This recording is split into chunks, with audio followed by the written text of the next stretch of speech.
There you go. Thank you very much.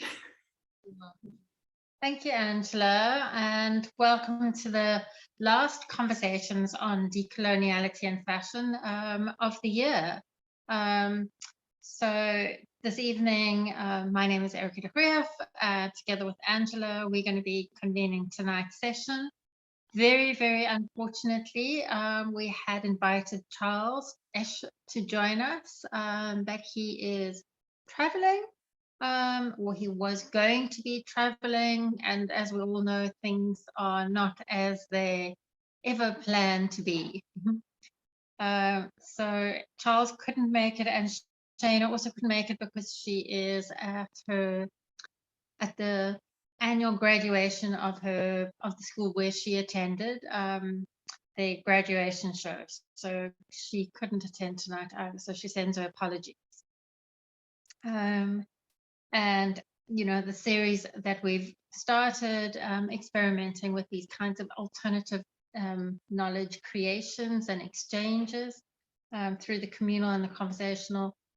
We really are very grateful that we've had this incredible opportunity to participate together with everybody that joins, and everybody especially joining every month. So we'd like to just remind ourselves to be respectful of each other's feelings and opinions. There comes my lights back on. But most importantly, that we also give space for each other's misunderstandings, misinterpretations, and learnings. So we'll record the first 30 minutes, and then we'll go into our breakout sessions, and then we will regroup and finish off with the last 30 minutes. So today's conversation is really based on a really important, and maybe Angela, you'll share with us a little bit how important this particular text is, and I've also drawn on it extensively. It's just an incredible reflection on the sort of complicity of not just museums but institutions at large in the colonial modernity project. And so maybe what I'd like to start with, Angela, I was just thinking, we so often sort of grapple with bringing decoloniality together with fashion, so bringing these two things together. And while I was reading this article, the first time that I worked with it, by Rolando, in his decolonial critique of the museum, I thought there was such an interesting overlap with the way in which fashion similarly does all this stuff. And so just as a kind of exercise, so it's on page 182. I don't know if anybody wants to follow the text, but every time in Rolando's text he uses the word museum, I've replaced it with the word fashion. And it's a really interesting reading then of the power of fashion, but also the power of this text in unraveling or making clear how complicit these things are. So Rolando writes, the museum has been one of the core institutions of modernity. So replacing this with the term fashion, fashion has been one of the core institutions of modernity. Fashion has been enacting colonial difference, configuring the normative self and negating alterity, both through exclusion and exhibition of alterity, which I think is really, really interesting in terms of fashion. Fashion has been instrumental in the affirmation, production, and dissemination of Western knowledge or Western identities in terms of fashion, in the formation of ways of knowing and forms of perception that configure normative subjectivities. Fashion's coloniality is enacted in appropriating, exhibiting, and relegating other people's life worlds, animals, and the earth as alterity. fashion draws the alterity against which the normative self becomes human, modern, universal, and absent to the plurality of the world. The normative self is constituted in a separation from earth, animals, and other people's worlds.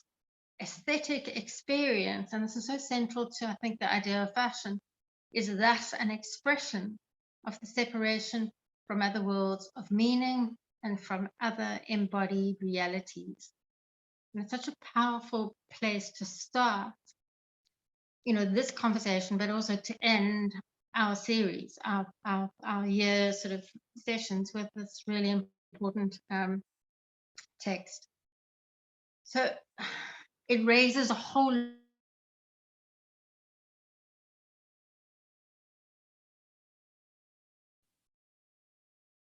Oh, did she freeze for everyone or just for me? Okay. Let's see if we can get her back.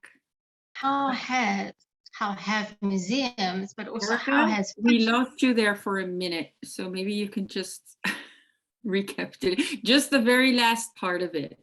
So you're saying like how it's such a powerful text to end our kind of like 2021 series, and then we lost you. Okay. Sorry. I was saying that then maybe just to come back to Rolando's provocation with this paper is really where he starts. Like, how did we get to this place where museums and things, other kinds of institutions enact such violence and enact such continued erasures? And the question that he puts forward is like, how do we live an ethical life? And maybe if you want to pick up from there, Angela, just in response to the paper, but also to this much bigger question. Yeah, thank you, Erica. I definitely think it's such a strong exercise what you just did, right? But what I do think it also helps us realize is how we use fashion. Fashion in the very singular, only one way, universal or universally claimed reality of fashion, right? That this is really one way of fashion. And although it has become like the one, it is, I think, every time important to remind ourselves that this is only one way. And there's the one way that is so incredibly violent, right? Because if we do manage to finally open it up to a pluriversal of ways of body fashioning, then this kind of is depowered, right? Then this mechanism of coloniality and modernity then is broken down. So, but yeah, no, indeed. So as you were saying, I mean, I would like to kind of like come back to that when I read this text for the very first time, it was probably like the second or the third article I wrote by Rolando, and it affected me so tremendously in my research practice, if you like. But even also, I think, I mean, I keep coming back to that, but on a very personal level, I think decoloniality has, played a very important or has had a very big impact on my life. But yeah, what I wanted to say is that now reading it back for this evening, or for me this evening, but for this session, it also really made me realize how far I came, because when I read this for the first time, and when I read it for the first time, I at least read it like 3 times or 4 times or 5 times, because the terminology was still so very, complex and unknown for me. So it is very nice to reread it and really manage to see how far I came, or how much I was able to learn from the work from Rolando. So that was very nice. But I think, yeah, what this text really gave me was, it revealed a lot of hidden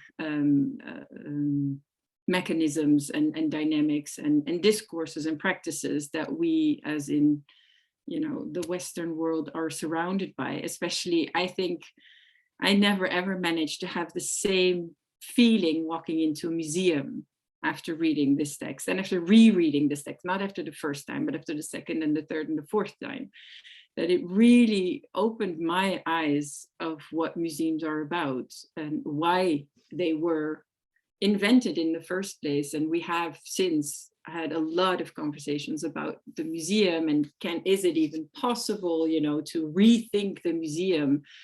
I mean, I think I've made this comparison in this group as well. Like, can you take a gun as a weapon and make something completely different out of it, considering what it was invented for? And that's why I really regret that Charles couldn't make it tonight, because he has been, you know, the director of a contemporary art museum for such a long time. And yeah, I mean, just, you know, having his experience shared would have been amazing. But anyway, let's hope the future will, that he will be able to join us some other time.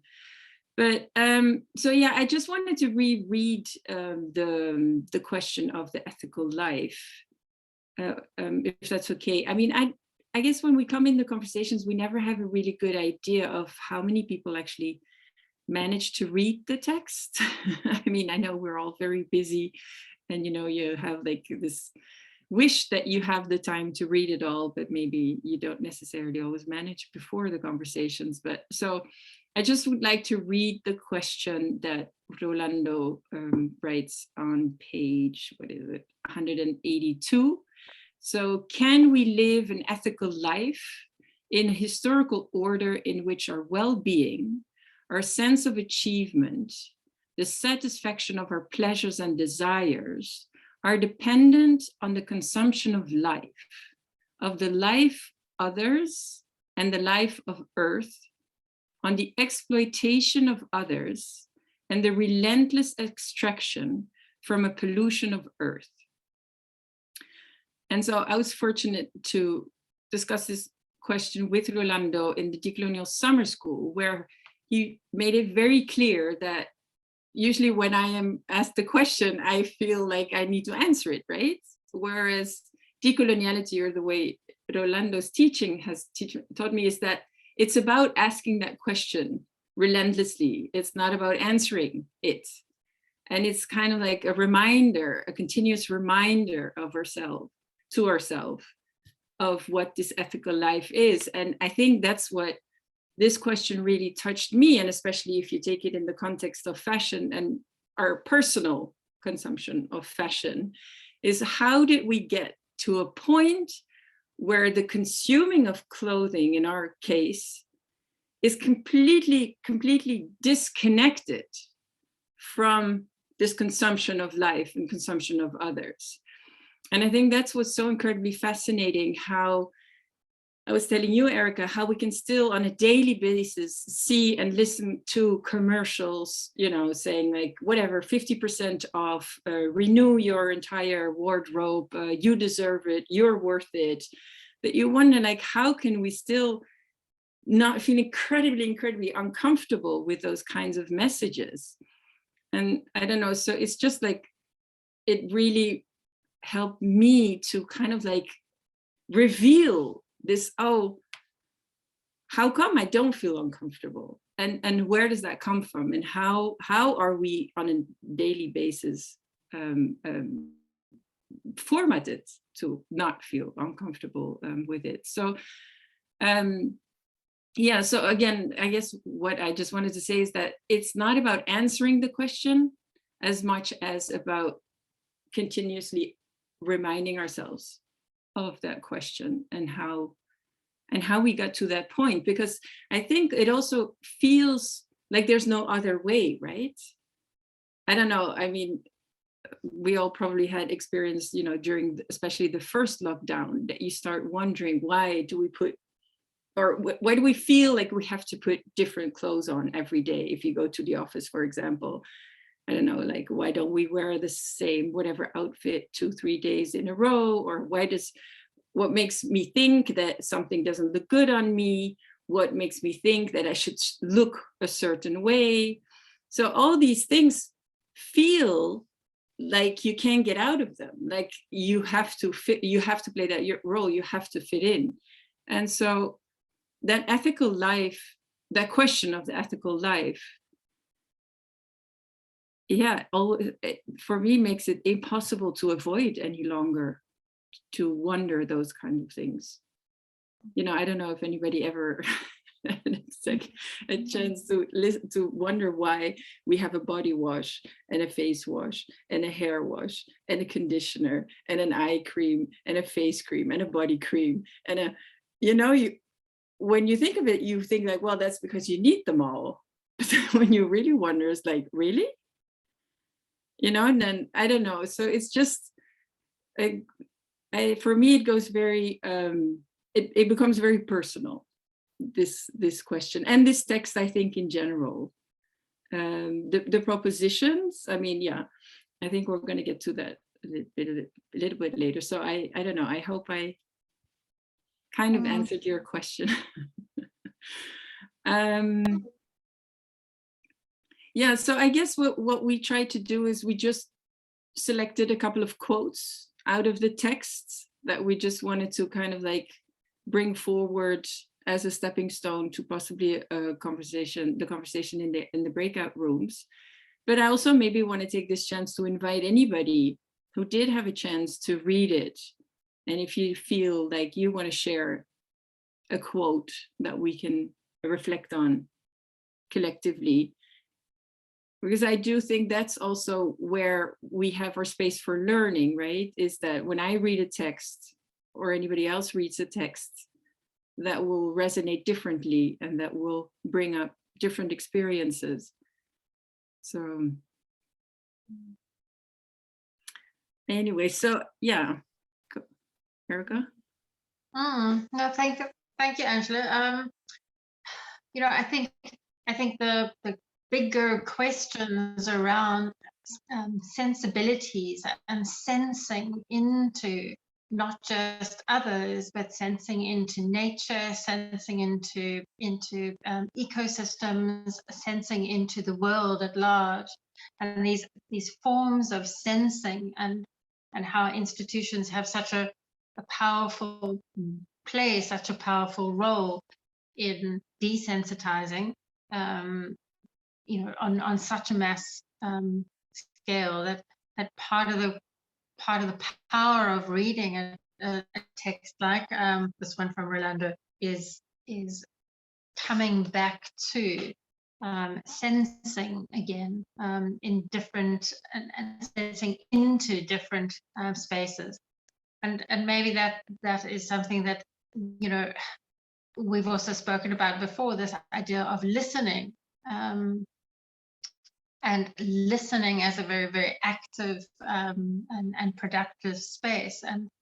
And Rolando also in this article unpacks this idea. We need to ask, how can we listen to that which has been made silent or invisible or irrelevant by our own narrative? So how can we listen to something that's not there?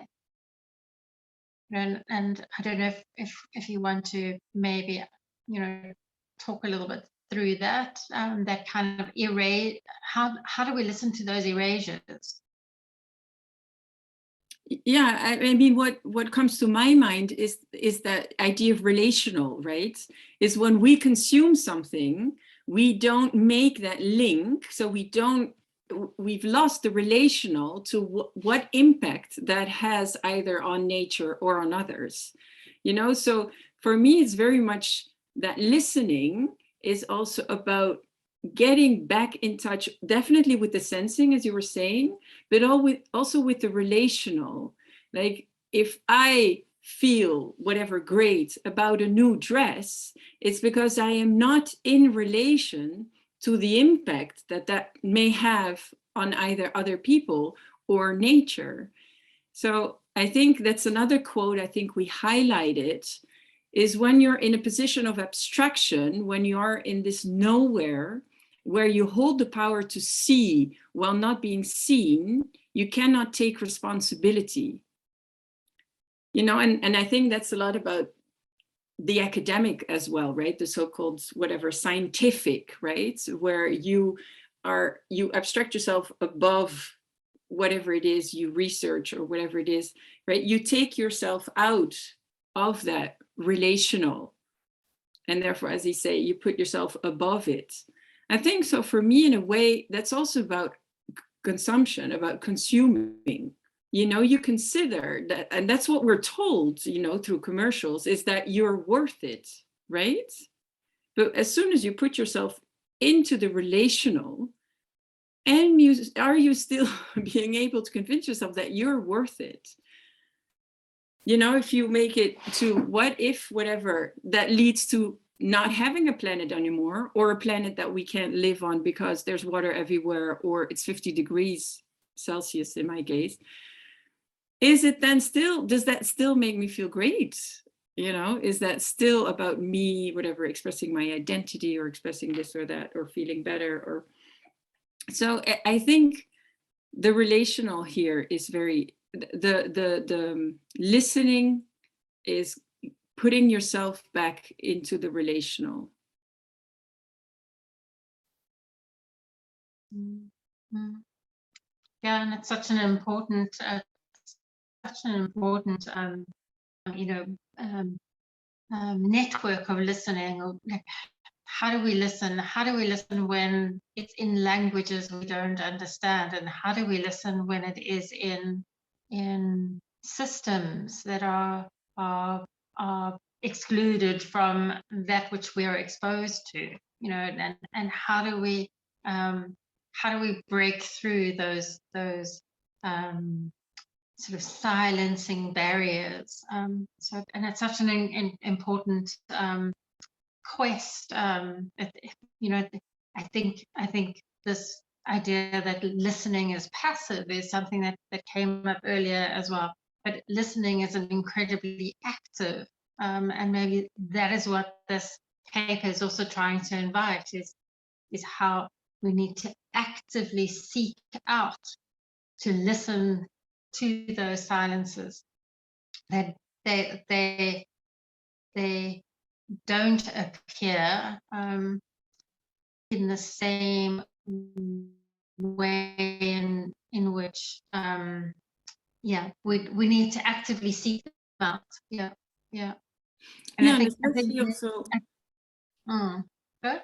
No, I was going to say it's also so incredibly difficult, of course, also to listen beyond, in the sense of that a lot of us who find ourselves in this space are, you know, either whatever educated in Western or Eurocentric institutions, you know, according to Western epistemology, and so it's also very difficult, I think, to even be able to reach out to communities, especially through the technology, of course, that we're using also. I mean, and I'm very grateful for this technology, because that already allows us to be in conversation with each other. But it's also very difficult to go beyond that, you know, to yeah, I mean, again, because we are all so deeply in the Western epistemology and ways of thinking. So, but yeah, definitely texts like this, I think, allow us already a great deal to reveal the systems and the institutions and the discourses that we are in. Mm-hmm. And creating the possibilities for listening, creating the possibilities for hearing differently, or sensing differently, creating those possibilities. I'm just wondering if we should just maybe just in the last sort of few minutes that we're talking about this paper, before we go into the breakout rooms, is maybe to think a little bit about, I mean, I know in your fashion theory article you referred to these and you unpack these processes of separation that Rolando puts forward here. The Anthropocene, Eurocentricity, and contemporaneity, and they're just such important processes of separation enacted in the museum in this particular sort of focus, and also I think what you unpacked in your article, also just in terms of how much they relate to fashion. So I don't know if you want to yeah, those were definitely I mean, especially the last one, I think so those three axes of separation were something I found very, very difficult to wrap my head around and to really understand, you know, what he was saying.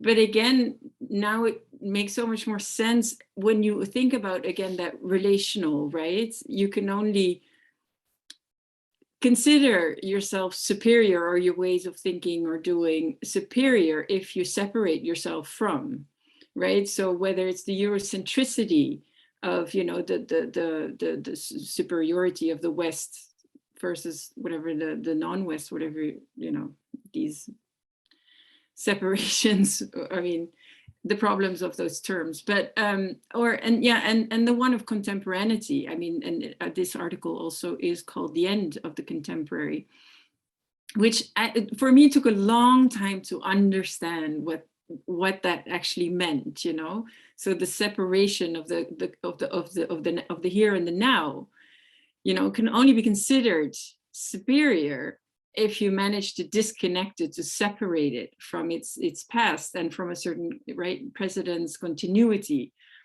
So yeah, that separation from history as the past, and then compare that to senses of time where actually the past is ahead of us, in the sense of our ancestors walked, you know, that journey, went through that journey before us, right? And so flipping our notion of time completely, I find in the beginning it very, very complicated. But the more we are seeking for answers to contemporary problems, right, the more you look to the past and you see how many solutions are hidden in that so-called past, because we come from a place of sustainability. You know, we come of a place of relationality, of community, of the communal, and not, that's also, of course, where Rolando warns, is not this idealization of the past, right? Of this, oh, let's go whatever back, because I think that's also one of the main critiques of decoloniality, right? Is this romanticization of the past. But it's definitely, I mean, I think he calls it rebellious, right? Rethinking or reclaiming the past as not an act of essentialism, but of rebellion, I think, something like that. And it's true that so many solutions to problems, especially in the fashion industry, are just there for us to take and embrace and welcome. But it is, of course, then also part letting go of that sense of superiority, right? I mean, imagine fashion without the contemporary. Then the contemporary fashion system, I mean, like the fashion system, the industry that we know as the dominant one, where would that be without the notion or the concept or the validation of contemporaneity? Then we wouldn't have these seasonal collections, right? Like the summer, whatever, 21, 22, or the winter, or the, so imagine that whole system then would collapse. That having to buy into the new over and over and over and over again wouldn't exist. So that's a very, very, very radical idea to even grapple with. Yeah.